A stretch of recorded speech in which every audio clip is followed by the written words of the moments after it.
William Thompson, or Lord Kelvin, 1824 to 1907.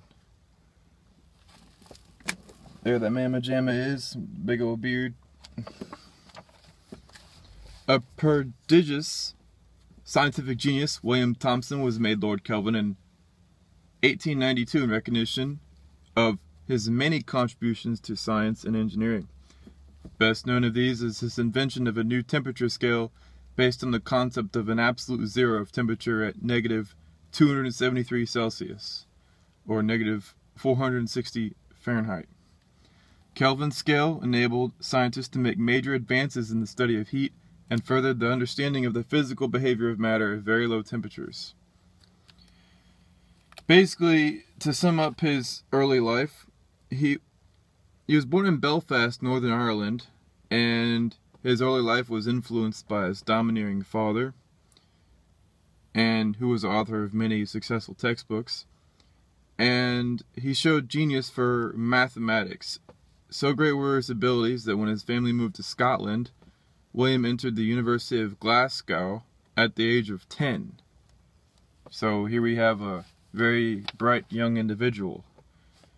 And in 1846, when he was barely 22, he was appointed professor of mathematics at Glasgow University, where he was to remain for the rest of his career.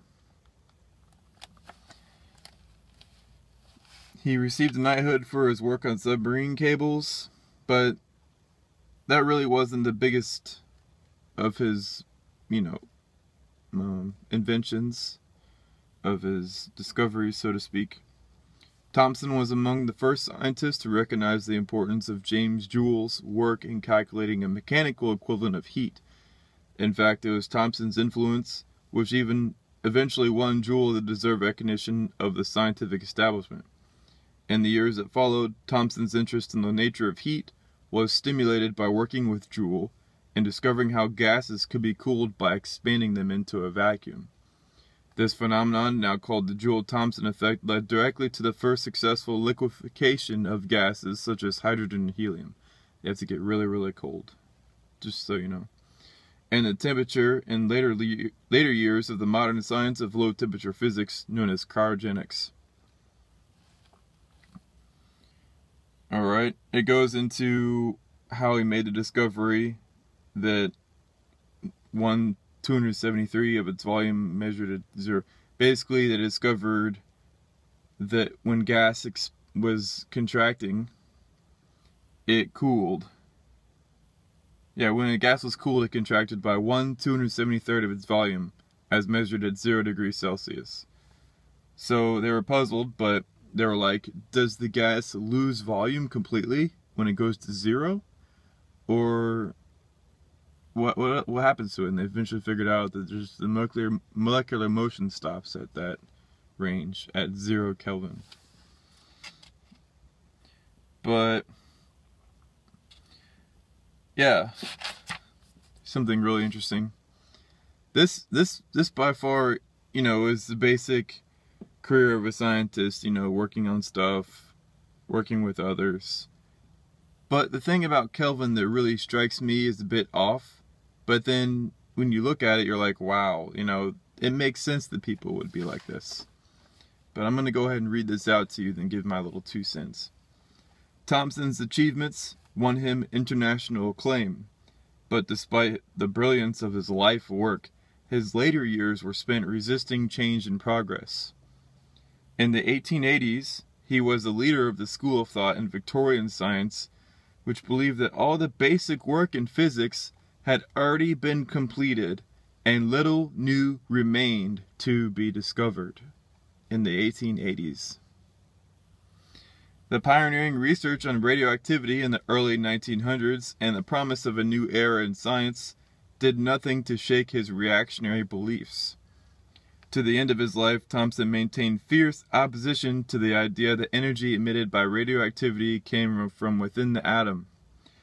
One of the greatest scientific discoverers of the 19th century, Thompson died opposing one of the most vital innovations in the history of science. Hopefully we can all learn from this individual. No matter how brilliant you are, no matter how much international acclaim you have, no matter how much you've done in your life, if you oppose scientific progress and if you oppose change, chances are you're the one with the problems. And that's a lot of the problems I'm running into. It doesn't matter how much of an expert you are with what we know. If there's a new discovery to be made and it changes the way you look at the world, chances are you're going to be in the way. And of course the concept of retirement isn't lost. Just have the old scientists retire because they're getting in the way. And that's what I feel is happening to me. I discovered what happens to a star and have been looking up thermodynamic equations so I can try to classify them based off the simple graph they fall on in the Hertzsprung-Russell diagram. But I have presented this new understanding of stellar evolution to establishment people, and they have fiercely resisted it, but they're just getting in the way. They're not taught in school how to think on their own.